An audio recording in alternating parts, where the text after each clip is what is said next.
12 ফেব্রুয়ারি তারিখে যে সংসদ নির্বাচন তফসিল ঘোষণা করেছে বৈধতা চ্যালেঞ্জ করে আমি আজকে রিট করেছি। অন্তর্বর্তীকালীন সরকারের মাধ্যমে নির্বাচন সংবিধানেও নাই, আরপিওতেও নাই। একমাত্র নির্বাচিত সরকার বা তত্ত্বাবধায়ক সরকার ব্যতীত সংসদ নির্বাচন পরিচালনা করতে পারে না। আগামী নির্বাচনকে অনেকটাই নিয়ন্ত্রণ করবে আওয়ামী লীগ।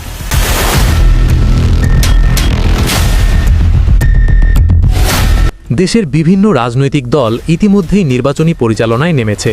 ব্যানার, পোস্টার আর বক্তব্যে সরগরম রাজনীতি। কিন্তু জনগণের মনে একটাই বড় প্রশ্ন, আদৌ কি দেশে নির্বাচন হবে?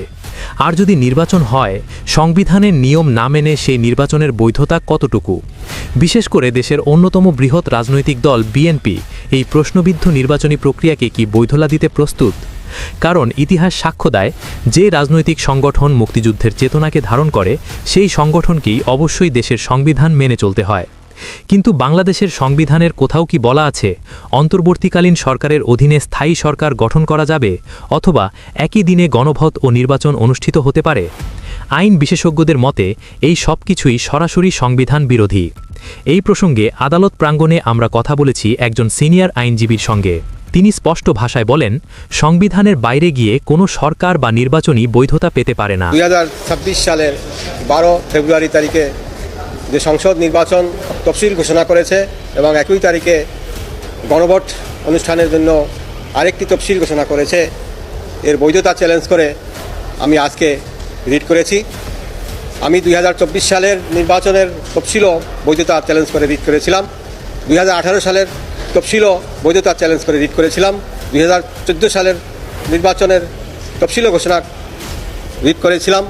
আজকে 2026 সালের সংসদ নির্বাচন এবং গণভোট নির্বাচন একই দিনে, এর বৈধতা চ্যালেঞ্জ করে আজকে রিট করেছি এবং এই দুটি তফসিল কেন অবৈধ ঘোষণা করা হবে না এই মর্মে আদেশ চেয়েছি এবং রুল নিষ্পত্তি না হওয়া পর্যন্ত এই গণভোট এবং সংসদ নির্বাচনের তফসিল স্থগিত চেয়েও রিট করেছি। এখানে আইনি যুক্তি হল, আমাদের গণপ্রজাতন্ত্রী বাংলাদেশ সরকারের সংবিধানে কোথাও গণভোটের বিধান নাই এবং অন্তর্বর্তীকালীন সরকারেরও কোনো বিধান নাই এবং যে কোনো সাংবিধানিক বিষয়ে নির্বাচন অনুষ্ঠান করতে হলে সংবিধানে থাকতে হবে এবং রিপ্রেজেন্টেশন পিপলস অর্ডার 1972 যেটা আরপিও, সেখানেও থাকতে হবে।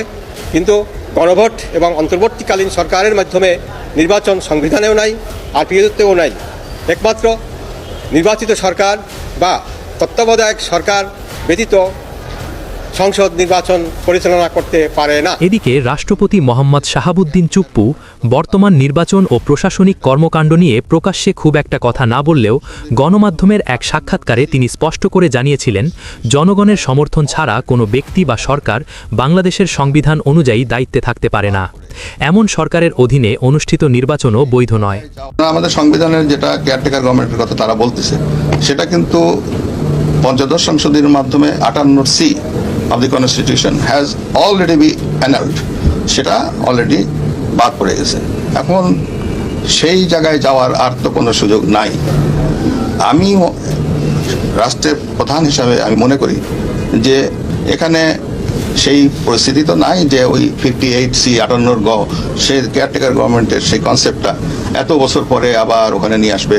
যেহেতু তারা মনে করে যে আওয়ামী লীগ 2/3 মেজরিটি আছে, তাদের উপর চাপ সৃষ্টি করলে এটা করা যাবে। যখন এটা 58C করা হয়েছে, এরপর যে জাজমেন্টটা হয়েছে, পরিষ্কার করে দেওয়া হয়েছে ওখানে যে অনির্বাচিত কারো দ্বারা কোনো সরকার বৈধ নয়। তবুও এসব সতর্কবার্তাকে উপেক্ষা করেই নির্বাচনী প্রচারণা শুরু করেছে বর্তমান সরকার, আর তাতে সাড়া দিয়েছে দেশের একাধিক রাজনৈতিক দল। এই পরিস্থিতিতে নতুন করে আলোচনায় এসেছে দেশের স্বাধীনতা যুদ্ধে অবদানকারী সর্ববৃহৎ রাজনৈতিক দল আওয়ামী লীগ। দলটির সভাপতি শেখ হাসিনা গণমাধ্যমে পাঠানো এক বার্তায় স্পষ্ট ভাষায় বলেছেন, যে নির্বাচনে আওয়ামী লীগের ব্যানার ও প্রতীক নেই সেই নির্বাচন অবৈধ, আর সেই নির্বাচন কিভাবে হয় সেটাও আমরা দেখব। এদিকে রাজনৈতিক বিশ্লেষকরা বিভিন্ন টকশোতে দাবি করছেন, এই পুরো নির্বাচনী প্রক্রিয়ার নেপথ্যের নিয়ন্ত্রণ ভারতের দিল্লি থেকেই হচ্ছে। তাদের মতে শেখ হাসিনার প্রত্যাবর্তন থেকে শুরু করে তারেক জিয়ার দেশে ফেরা সবকিছুই পূর্ব পরিকল্পিত। ভারতের আনন্দবাজার পত্রিকায় তারেক জিয়াকে উদ্দেশ্য করে প্রকাশিত স্বাগতম বার্তাই নাকি তার বড় প্রমাণ। সবশেষে রাজনৈতিক বিশ্লেষক, সমন্বয়ক ও সহ সমন্বয়করা গণমাধ্যমে একের পর এক সাক্ষাৎকারে বলছেন, এই নির্বাচন দিন দিন একমুখী হয়ে উঠছে। একটি দলকে যেভাবে আনকন্ডিশনালি যেভাবে সাপোর্ট দিয়ে যাচ্ছে যে আচরণ, সেটি আমাদেরকে আহত করছে। এভাবে যদি চলতে থাকে তাহলে এই সরকারি অর্থ অপচয় করে এই নির্বাচনের কোনো প্রয়োজন নেই।